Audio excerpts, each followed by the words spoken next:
Hey, my loves, we're back with a new episode. I want to take this time out to introduce a special person in my life, not only because he is my son's father, but he is a good friend of mine. And so I want to welcome Joseph Dempsey to the show, my loves. Not the government. Yes, Not the government. Joseph Dempsey.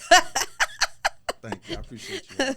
Today we're going to be doing an episode on co-parenting. We get this a lot because we are in a good space of co-parenting. And not only co-parenting, we have a good relationship outside of that. And so we both get a lot of questions on how did y'all get here? How long did it take? What did y'all do? And, I always go back to it takes two, a team effort, maturity on both ends, and teamwork, and making the child the center focus of the relationship. And so I want Joseph to introduce himself. So I'm going to turn the mic over to him. My name is Joe Dempsey. I call him JoJo, y'all. From Killeen, Texas. I am, a military brat. I come from a blended family. Mm-hmm. So I didn't have, I didn't grow up with my biological father in my household. I was raised by my pops, my stepfather, God rest his soul.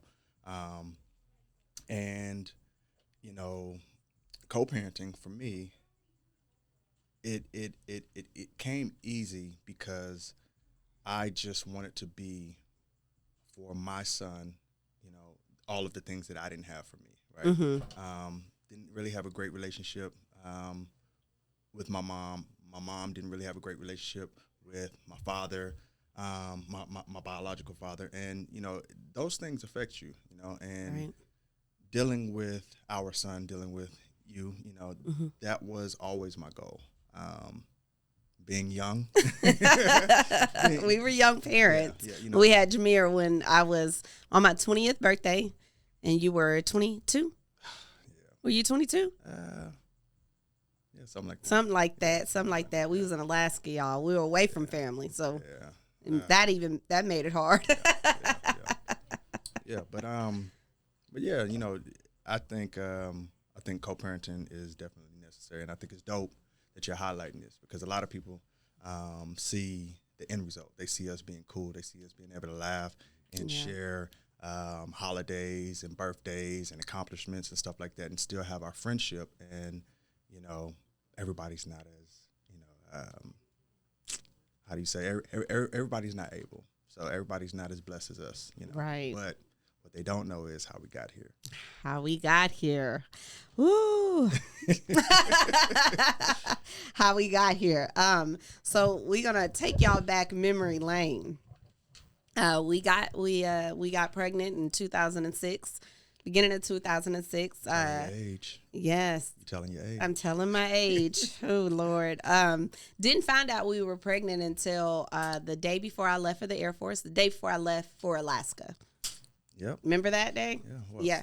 4 hours before your flight.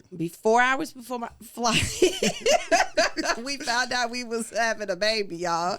Didn't even realize I was going on 2 months at the time. So, yeah, it was a hot mess. I was in Alaska up to what about six months of my pregnancy. You were still in Killeen, handling things that we had to handle here. And so you came up to Alaska at 6 months.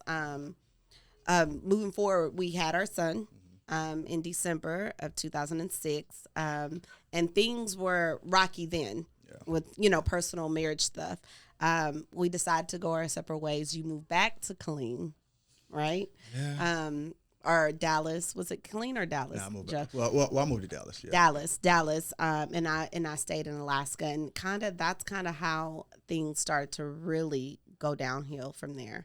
And just all transparency, Mm-hmm.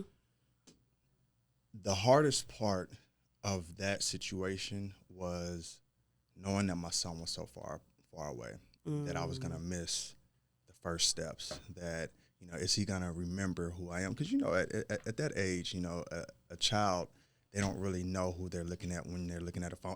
And while I'm talking about looking at, we didn't have video. No, yet, I had a razor. Right.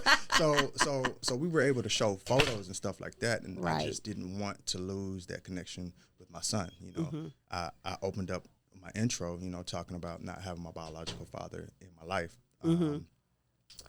And or in the household, and I didn't want my son to experience that. And the reality is what it was. We were both young. We tried to do things right. We got married. Then we had a child. We did it. How you're supposed to do it right. Yeah.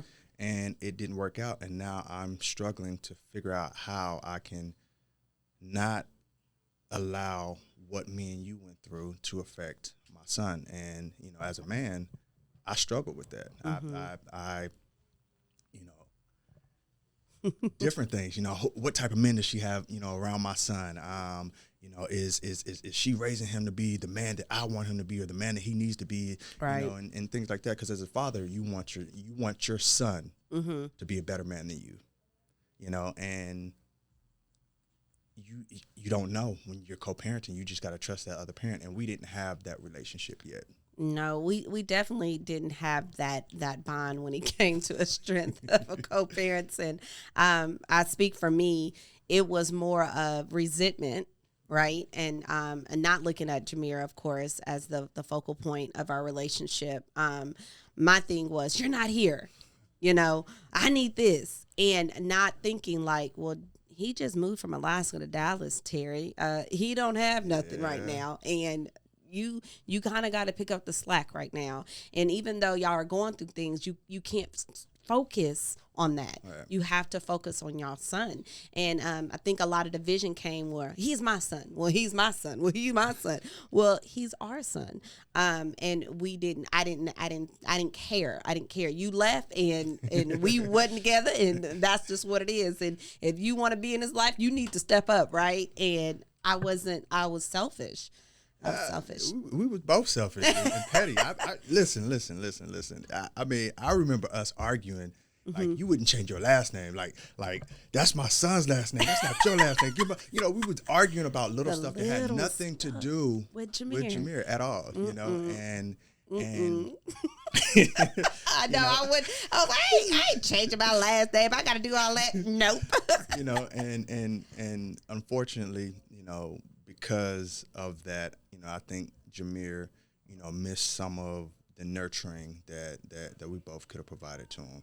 He definitely did. He definitely missed a lot of things on the nurturing part because we were so focused on that. As time went on, we went into different relationships. For me, I was struggling with. I guess I wasn't so focused on who I cared to be with that was around Jameer. Not a bad person, but it was like, I don't care if JoJo don't like him. I like him, but not thinking like, well, this is his son and I have to respect that. Right. And so I wasn't in a bad relationship in Alaska when when we divorced or whatever, but I wasn't thinking that. I didn't care what you thought. Right. And I mean, you look back at the age, right? We're still talking about 2022. Yeah, we were we were young, y'all. Right. So, and even with me, I mean, the type of woman that I was dating then, I would never bring around my kids now. Right. And it that goes back to the testament of we weren't thinking about our son, because if we were thinking about our son, if we were thinking about our kids, we would have made better decisions. Not to say that you can't date or anything like that. Right. You can date, y'all. Y'all can date. but you have to be cognizant of who you're dating and who you're bringing around your kids, because though I don't need your blessing to date this person. And say that again, JoJo, because a lot of people think that the other parent has to bless that relationship. Right. So though I don't need your blessing, didn't need your blessing, didn't care if I got your blessing one way or the other, me having your blessing makes it easier for everybody involved. So now when I come pick up my son, it's not awkward. When you come pick up our son, it's not awkward. If I can't do it, now I can send my other half to do it, and there's no issues, there's no baby mama drama, there's no, you know, well, if she's gonna be there, you can't have your son, or if he's gonna be there, you know, he can't go over there, or she can't go over there, and stuff like that. And a lot of people, you know, they get so entangled in their personal feelings and their egos and their emotions and stuff like that, and you know, they don't think about the kid. And again, if you're thinking about your child, you know, especially when you're dating and stuff like that, and you're on the same page, it makes it so much easier, so much smoother. So, and definitely. And also, we also have to think about, and this is for everybody, the audience, think about your child when you're picking relationships too, because we don't need the approval of each other, but your child is the center. We have to go back to the child that's being the center point, right? We got to make sure, or you have to make sure that who you're picking to be in that child's life is going to nurture that child, just like if the parent was there, right? And that was a big thing whenever I remarried, right? We were still going at it. People don't know, we've been in court probably like 5 times. Yep. We didn't spend thousands of dollars. I lost count. Plane tickets, right? Gas money, traveling back and forth. Man, I used to write down the numbers, and I got so tired of writing down the numbers of how much I was spending. So just to kind of give people a chronological time frame, you know, Jameer was, you know, he was with you, right, in Alaska. Then y'all moved to Virginia. We moved to Virginia, and then you got stationed in San Antonio here recently, you know, over the last few years, but. From 2006 until 19, 20, we like. When I got stationed here, so 19. Yeah, so from 2006 to 2019, we were in completely different states. And let me tell y'all, shout out to JoJo, because we were in 2 different states, and when I was in Virginia, and this man has never missed a visitation. What I'll be hoping, like, oh, I hope he don't sit for him this time, because I'll have to scrape up some money to get him back. Because we split the transportation. Not initially. Not initially. Hold on, you right. We didn't. It was initially. It was all on. I was like, I ain't paying for nothing. I used to drive from Dallas, Texas, to Norfolk. Where was you at? Langley? Hampton, Virginia. Which was like, 24 hours. A day. So I would drive on Friday, pick them up on Saturday night, you know, head straight back, get back early Monday morning, and be at work Monday morning at 8 a.m. Yes. And a lot of times that was for 1 week of vacation. So that following Friday, I had to turn around and do the same thing. And see, I wasn't thinking about his time, your sleep, right? I was just like, if you coming to get him. Like, I ain't splitting no costs. And ladies, you know, speaking from the ladies' point of view, men have feelings too now. And I think a lot of times we'll put our feelings before the man, instead of making it equal, right? And I wasn't thinking, because that's a lot, you know. And there was a lot of stuff you had to go through to even see Jameer that I had no clue. And really and truly, my maturity, I wasn't mature, so I didn't really care. Right. Let's just be, you know, where I am today, I'd be like, no, you're not doing that, JoJo. But that's because you've been through it now. Yeah. You've been on the other side. Oh, I've been on the other side. So you're able to see it, right? And I'm glad you said that, because most men would fold. I'm just being honest. Yeah, you didn't fold. I couldn't. You know, what gave you that drive? You know, my biological father is a dope man. Like you've met him, and he hasn't changed. Coolest cat in the room. When you walk in, everybody just melts. Everybody, you know, falls in love with him. Charismatic, just super dope. But as a father, he just was never there. And not just for me, you know, I can't speak for everybody, but you know, several of my siblings, you know, I've had conversations with them as we've gotten older and stuff like that. And that's just who he was, you know, and he's accepted it. You know, we've had our conversations. We've broken bread over it.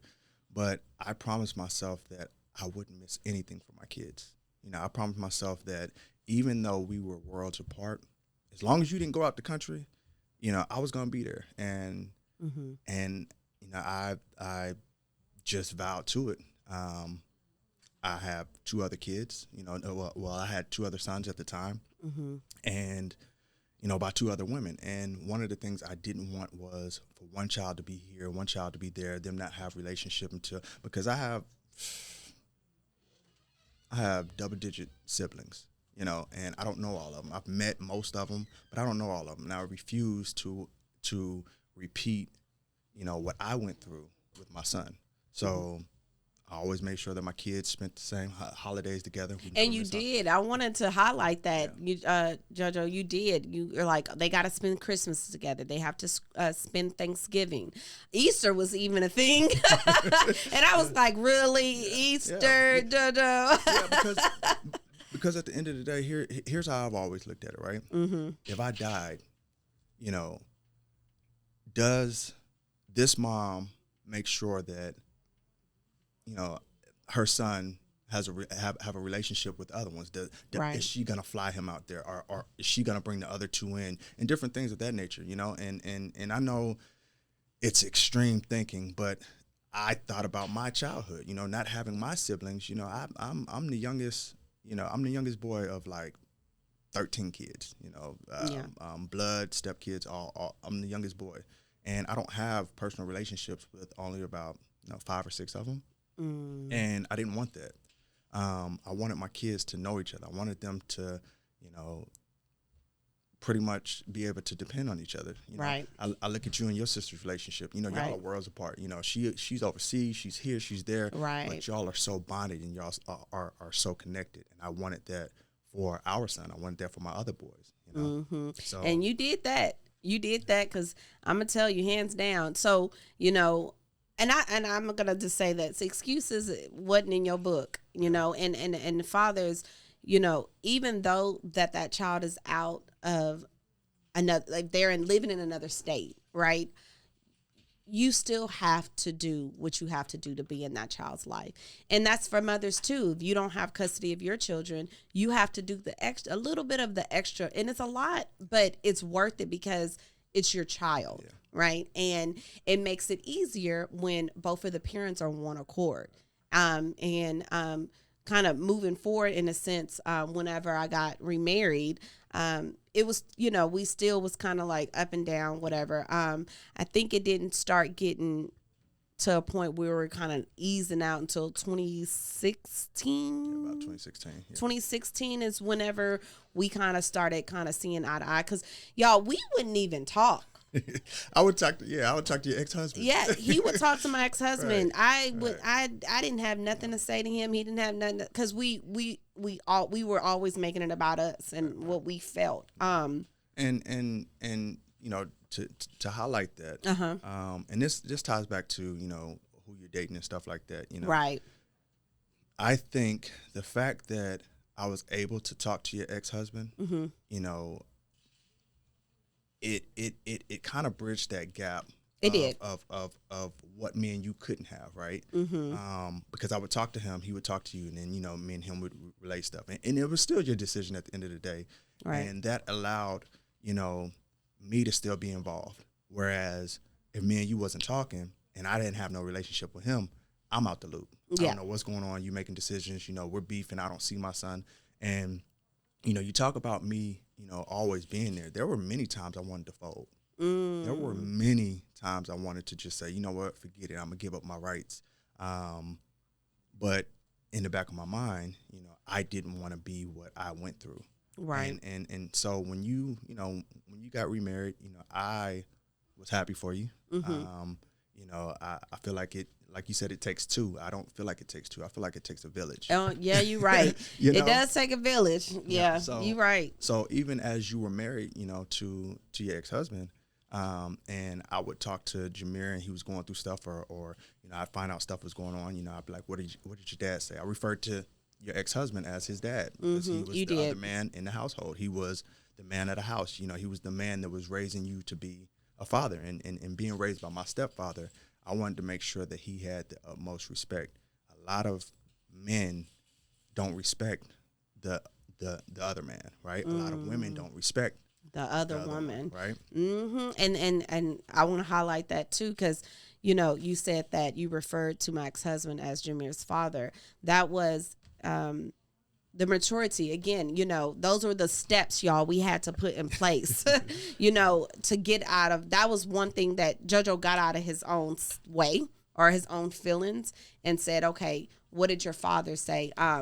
Even though that wasn't his, biological father, that was an example of what you did to start mending that bridge. Right. And I think for me, it was kind of like, okay, he's accepting this. Okay, you can be a little softer, right? Yeah. You can be a little softer. And I also think for me, Jameer's my only son, right? And you know how I am. I'm very, very protective of him. And so I wanted to shelter him. And I didn't realize how important it was for you to be right there on every step. Because I'm like, JoJo, you want me to send you what?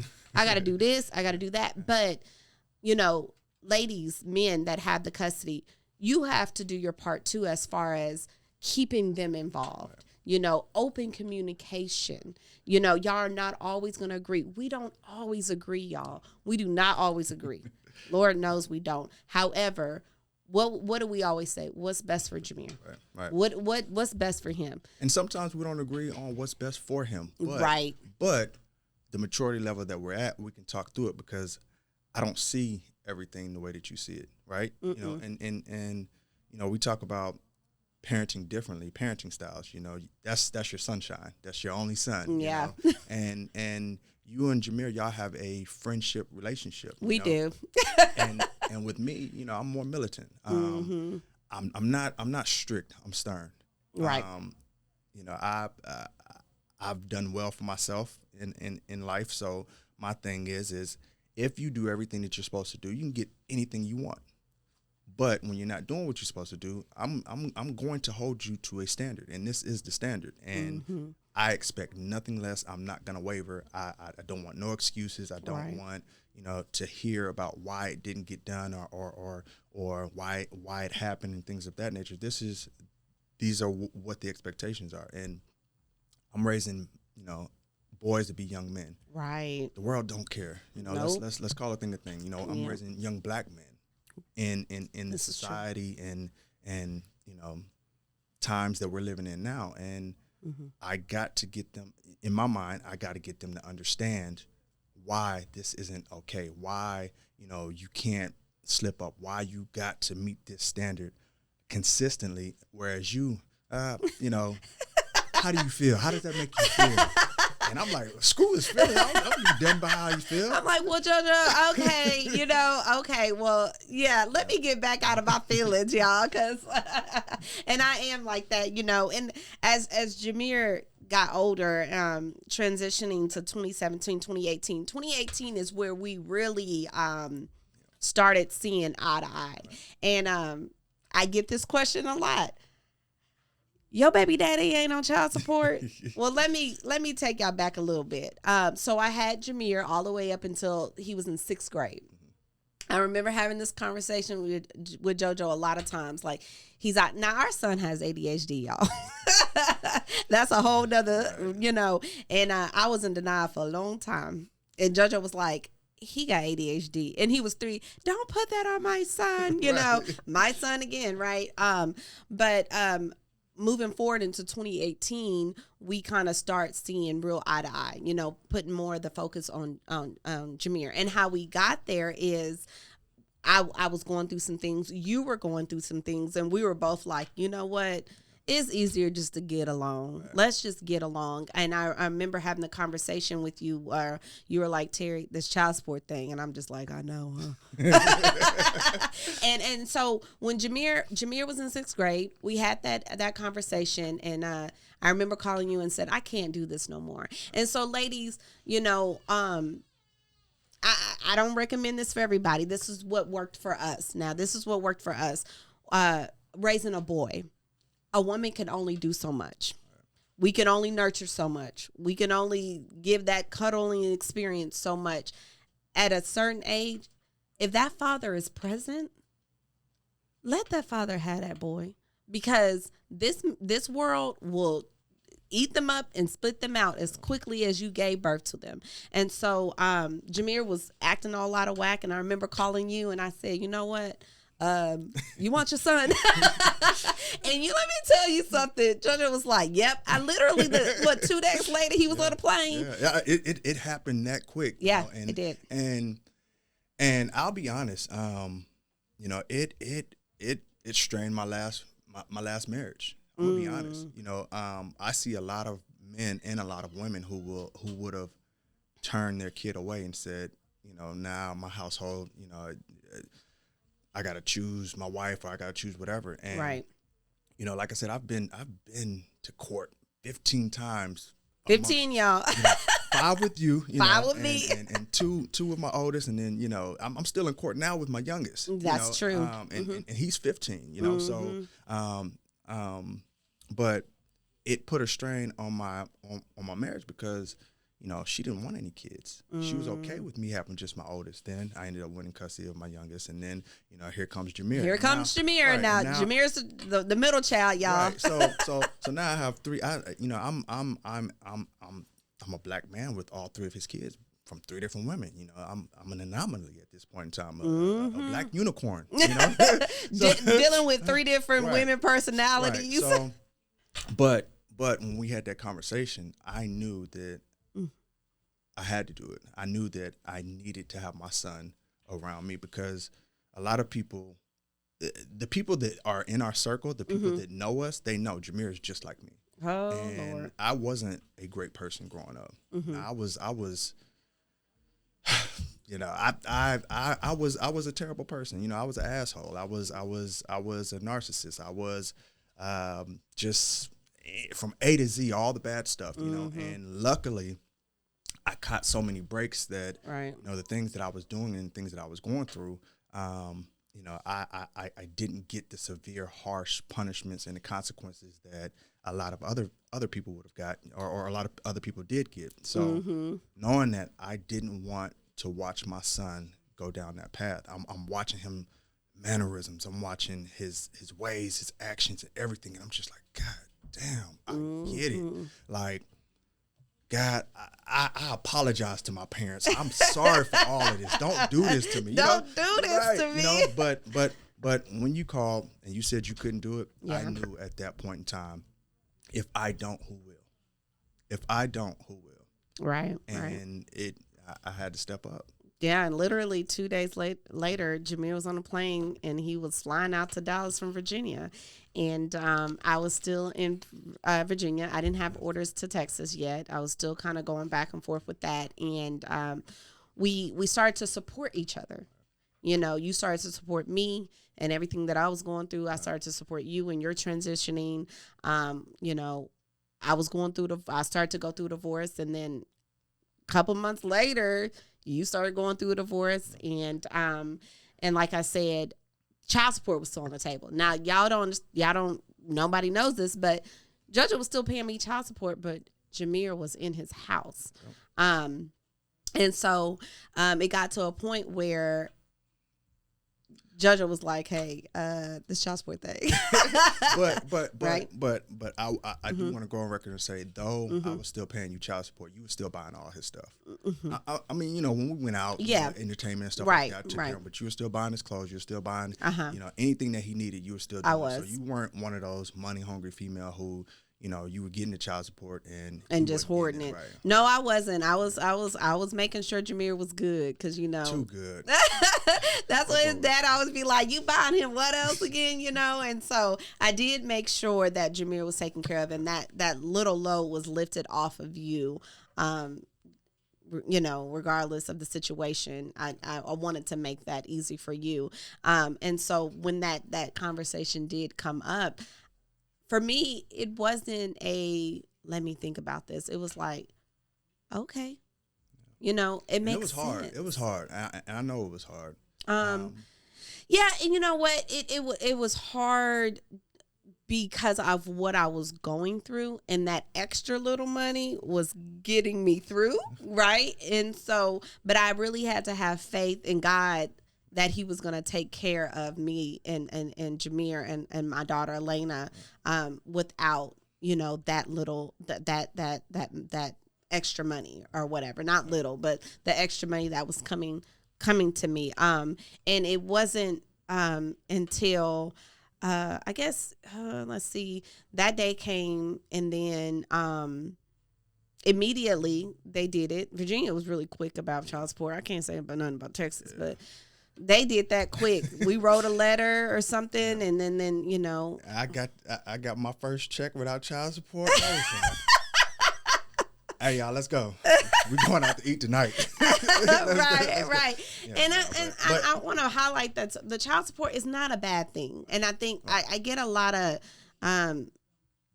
comments, or I see a lot of things, or I hear a lot of things of why I gotta pay child support. You know, now you have your child's mother that's doing everything else with the child support. I get it, I understand, but at the end of the day, you can't do nothing about that. So let's not even focus on that, right? Yeah. So let me tell you about child support from my end, right? So my oldest son, I won custody of him, and she was ordered to pay child support, $125 a month. She paid for 2 years, and then after that, I was just like, hey, you ain't got to pay me child support. Just if he needs something and I can't get it, just make sure he got it. Right. You know? And she did. She did well with that. You know what I'm saying, for years. You know, whatever. So I didn't care, right? And even with like Jameer, it paying child support. A lot of people be like, dang, you pay child support, but his mom's in the Air Force. She got a career. He got a good life. I'm okay. You know what I'm saying? His standard is up here. I'm okay with paying that child support. I never really had a problem paying you child support. Now, my other son, I was paying like $850 a month in child support, and I was still buying everything. Wow. And it wasn't going to him, Wow. and he would come to me, I'd have to buy him shoes, I'd have to buy this, I'd have to buy that, I'd have to take care of this. And a lot of people don't know, at one point in time when I was paying you and her, I was paying like $1,300-$1,400 in child support. So my check was gone. And the only way that I was able to do that was with 3 jobs. So here I am, 3 jobs, single father, 1 kid. I'm not seeing my other son. You know what I'm saying? It's my homeboy is watching my son while I'm working. I'm watching his kids while he's working, and I'm not being a father to my son. So I get off at 5. I go to my other job till maybe 10, 11 o'clock at night, get off at 11 and drive Uber. You know what I'm saying? So it's not the child support that hurts. It's what we have to do to compensate for that money that's going out, because life still goes on, especially for somebody who has multiple kids. When you don't have any other kids, I mean, I kind of get it, right? Right. But I still had a life. I had marriages, had other kids and stuff like that. And, I got to pay child support throughout the entire summer. He's here with me, but I'm sending all the money to you, so now we can't go to Disney World. We can't go to Six Flags. I can't buy you new shoes. No, I know you want Robux. You know what I'm saying? I can't do any of this stuff. And it was a point in time where I'll admit it. Hey, ask your mom. I sent your mom the money. Ask your mom. And it sucked to say that, because as a man, you're prideful and you want to be like, all right, bro, I got it. What would you tell the men out there that is so focused on the child support? I would tell them to have and you can't do this with everybody, right? But in a perfect world, have a conversation with the mom. You know what I'm saying? And say, hey, what does the child need? Break down everything that the child needs, and have a civilized conversation. Say, I'll do all of that. I'll do whatever he needs. I'll do that. Or once you're put on child support, just pay it. You can't get away from it. You can't get your passport if you don't do it. Nowadays, they can lock you up. You can't get your car registered. Just pay it. For me, it sucked, but I always in my mind, my kid is going to grow up. He's going to grow up. Right. He's going to start asking questions, and I'm not going to lie to him. I'm not going to save his mom. I'm not going to save anything. I'm going to tell the truth. I have to. Right. And not to bash you or to bash them or anything like that. Hey, Dad, why didn't we do this? I just couldn't afford it. Right. This is the amount of, hey, over all these years, this is the legend. This is everything I sent. I sent your mom $375,217.13. Not 13 cents. And that was my mindset. But then once I pulled myself out of that financial struggle, and I was making the extra money and stuff like that, I just accepted it as is, and it sucked, right? But I just looked at it as a tax. You know, this is gone. It's gone. There's nothing I can do and about it's nothing you can do about it. So to try to compensate other ways, you know, and then so just accept it, but have that conversation, because if you can have that conversation, maybe y'all can come to an agreement. Yeah. Initially, you know, with my son's mom, with Toots' mom, like I said, I was paying $850, and we went to court. She was asking for more and less time, and I said, hey, I can't do this. I got expired registration. I don't have no insurance. I'm not legally supposed to be coming to pick up my son back and forth. I can't afford this. You know, so they reduced it to $450. She agreed. Her attorney wanted to raise it, but his mom agreed to reduce it down to $450. Okay. That gave me breathing room, and you know, I have my son. Even though she had custody, I was paying for him. I had my son 3 to 4 times a week. You know what I'm saying? Wow. And now I'm able to afford to do more, and now I'm able to be present. And I think she's seen that.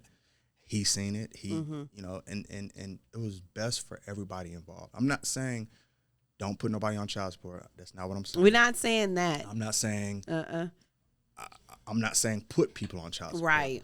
Do what works for you, but as two adults who love and care about said child, this child or these children, right? Talk about it. You know what I'm saying? What type of life do you want them to live? Do you want to go off and you be balling and your child's mom and your kids be struggling, or you know, do you want you and your kids to be good and the father struggling and working 2 and 3 jobs and not able to come to PTA meetings and football games, cheerleading tryouts and all that stuff? Like what type of life do you want for your kid? And if you keep the center focus on your kid, amen, you know, that child support conversation, as uncomfortable as it will be a lot easier. Yeah, and it definitely was in our scenario of things. And as we moved forward, after the child support thing, we both agreed. And so me and JoJo, with our son, you know, he's a boy, and so he was in sports at one time, and he was doing all this other stuff, and we both made the agreement, you know, if you don't got it, I got it. If I don't got it, you got it. Okay, we both don't got it. What can we do? Right. And it was always, well, we both don't got it, Jameer. Yeah. Hold off. Right. We'll get it. Right. You know. And to that point, even when we didn't have it, one of us went and got it. One of us, we did. We always, you know, it was times where I didn't have it, he had it, and vice versa. And so we made it work for Jameer. We made it work so he wouldn't have to go without. And so even if we went without, because it was a lot of times we both went without, y'all, you know, you know, I was getting child support at one point, but I was still sometimes going without. I ain't gonna lie, you know. And so when we transitioned and we took that off the table, because money is messy. Right. We took that off the table, and we put our emotions to the side, and we focused, and we actually built a relationship centered around Jameer. That's when that train took off. That train took off, y'all. And I'd like to say this, honestly. If child support wasn't a thing, if like the government would abolish child support, one, there'd be a lot less pregnancies. Amen to that. But two, a lot of relationships would be a lot better. That's because true. Money is messy. Money makes you look at people completely different. It does. It makes you look at people completely different. You know, they say that's like the number one, you know, cause for divorce. You know, finances. It's finances. Yeah. I definitely think that that helped us kind of grow. And as we're moving forward, we're focusing more on Jameer and his development. You know, and at this point, he about to be 17 on us, y'all. Yeah, you know, and at this point, you know, he's with dad. He's been with his dad since 6th grade. Yeah, who's stern, by the way, and he, you know, he wants to get back to mom, and you know, he starts to, you know, rebel. He starts to show out. He starts to try to pit us against each other. Oh, and that's another thing, y'all, with co-parenting. Kids, they sneaky. They'll try to wrap you around it. Well, you know, daddy ain't doing this or mama ain't doing this, and if y'all are not having that open communication. It was times where I would go out. I'm serious, y'all. I think, was it this year? I don't know. I'm pretty sure I went off on you this year. Yeah, pretty sure. You know, not instead of picking up that phone and saying, JoJo, what happened? Yeah. You know, I'm listening to my son. Well, he and so that was grow on my part. Like, hold on, Jameer, let me talk to your dad first. And that goes on both. Y'all have to call each other. Y'all gotta talk. Listen. That's the moral to the story when they say, how y'all got here? We talk. Right. We text. Right. You know, the other night when he was out, I told him, I said, if you're not back in this house by this time, I said, I know your daddy gonna call me. I said, you gonna get me in trouble. Look, and I got a notice on my 360. We both got 360 on Jameer. So and I look and I said, oh, he not home. So I call him, no answer. Call him, voicemail. Call him, voicemail. Call him, voicemail. FaceTime him, voicemail. He wasn't even answering my calls at one point. So, so then I call you, no answer. I call you again. Look, no I ain't gonna lie, I was like. Then I call you again and you answer. What up? I was like, I know he's not home. I did give him a curfew, and our son was in trouble, y'all, so he shouldn't have been out there. But his TT was in town. To his defense, his TT was like, let him go, because I wasn't. He had been in that house, I ain't lying, and he was looking like a sad little puppy dog, and I was like, I don't care. You know, your daddy not about to be calling me. I knew it, you know, and so we tell these stories because it's funny, you know, like, and now it's funny. Now it's funny. Yeah, back then you would have hung up on me. I would have hung up. I'd be like, bye-bye, you know. But and so, you know, I told Jameer, I said, you done got me in trouble again. I said, that's why I don't let you go out. You know, you don't be listening. I said, because when you with your daddy, you don't be doing this. And the thing is right, you know, we want what's best for Jameer. Right. Moral to the story, y'all. Right. That's always it. And you want Jameer to feel good. You want him to be happy. Mommy. Right. I'm mommy. You don't want him to be sad. You don't want him to be sitting in the house moping around, you know, looking down, looking depressed and stuff like that. And whereas me, you did what you did. Yep. As a man, you're going to have to sit this out. You are going to have to do the punishment, because if I don't set that precedence now, then when you get out there in the world and they sit you down, you sitting down. Okay. You know what I'm saying? And you're not coming home. You're not sitting down in your room with your TV, you know what I'm saying, and can't leave your home. You can't leave, you know what I'm saying, these walls. You know, and that's it. Right. You can't, you stuck in a cell at that point. So that's why I am the way that I am. And I credit you because, you know, I watched something and, it was a documentary, and it said that a lot of times that parents are their kids' first bullies, right? And I was like, damn, you know, you know, I was convicted. Like I felt, I felt like, hey, you know, I can see that and I understand that. And one of the things you always say is, I don't want your son to resent you. Yes, I do say that. I do not care. I do not care. I don't care. I don't care if he liked me or not. Yeah, I don't care. Yeah, you know, my job isn't for him to like me. And, you know, but I got convicted because, damn, Terry did say that, you know, and Jameer, you know, he does feel like I'm hard on him, and rightfully so, you know. But you was like, you know, take a different approach. And yes, I did. Softer, I remember that conversation. And it made me softer. And you know, I'm remarried. You know, I have four bonus babies. You know? 4 bonus cuties. You know, my two daughters are actually adopted. They have my last name, and they soften me up. You know, so the 2 girls, y'all, because you know he had all boys. Right. So Jameer benefited from that, you know, me being softer, because even with them I was a little bit hard. Like, you know, I they had me wrapped around their fingers, but I'm still stern, yeah, know? Okay. Then you had our conversation and it resonated. So, you know, being mature enough to hear constructive criticism from my co-parent and being mature enough to gain wisdom outside of, you know, my own experiences or my friends, you know, watching something that convicted me, and then you know, experiencing it from a different angle, you know, it all of that allowed me to adjust my parenting ways. And on the flip side with you, you know, you're soft, you're you're his friend, you know, you're his confidant. Like y'all, like I'm gonna be honest, I always thought it was weird as hell that he sit on the phone and talk to his mom for an hour, just gossiping, just talking. I'm just like what, y'all still talking? Yeah, like shit, yeah, so weird. Hey, get off the phone and go clean the dishes like I told you to. You know, your mom don't want to hear about your third girlfriend this week. You know, oh my gosh, him and these girls, but that's on a whole nother subject. But yeah, but me talking to you about, hey, this is what he needs this, that. You got harder as well.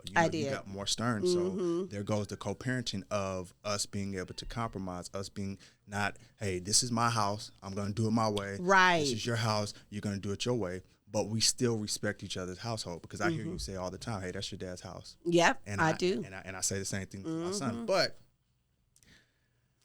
though it's your house and it's your rules, right? My expectations in your house is still the same. It's still the same. You're not taking out no trash. You don't need to touch no door handles. Yeah. You know what I'm saying? You need to be a gentleman. Whatever your mom say, do. And those are just standards, life standards, you know? And we have boundaries. We have healthy boundaries, you know, like when you say our households, and we have, you know, your household is yours and mine is mine, but we have healthy boundaries, you know. I don't go in JoJo household, you ain't gonna say nothing to my son and all that, you know. It's boundaries, and that's as the moral to the story of collecting all that out of what from 2016 up until we're in 2023. It ends with getting along, making your child the focal point, and open communication. Getting out of your own way. Get out of your own way. Get out of your way, because those kids ain't going to be 2 and 3. They're going to be 18, 19, 20 years old, and they're going to need y'all to come together to help them, because there's going to be times where y'all going to have to put y'all heads together to say how we going to get our daughter out of this or our son out of this. It was plenty of times me and JoJo had to do that. Like, okay, what we got to do, you know? And so I want one of the biggest keys that helped me and you was that open communication and us standing our ground. What did your mama say? What did your dad? Standing our ground and not allowing the child to try to dictate how we got along. Yeah, because that happened for a while, and it made it tough. But you know, at the end of the day, you know, we can either be enemies or we can be on the same team. And me and you are on the same team, Jameer wins. Jameer wins. But if you lose, if we're on the opposite sides and you lose or I lose, Jameer is going to lose. He's going to lose. He's going to lose something, right? And the whole key is being on the same team. And with Jameer, I didn't want him to experience the things that I experienced. You know, they talk about breaking cycles. Now, call it think a thing, you know, up until this point, you know, recently married, you know, new relationship, congratulations, you know. Thank you. Man, you have sucked at picking partners. You know, we have absolutely sucked from starting with me and you. I know. And everybody we weren't even supposed to be in a relationship, but we sucked at it. Yeah. But with that being said, you know, we are where we are now. You know, you're in a healthy relationship, I'm in a healthy relationship, and we want our kids to be in healthy relationships. We don't want them to see the toxicity of, you know, what we've been through, the fighting, the custody battles, you know, and all of that. And then that's what we're going to kind of end it on. My loves, tune in for the next episode of Co-Parenting on MyLoVes Podcast. We're here and we're going to share a lot of trials and tribulations, but also good sides of co-parenting with my son's father. So I want y'all to subscribe, like, share, and follow. Also, questions, anything y'all have for us, hit us up, and we'll be willing to help you guys. Thanks.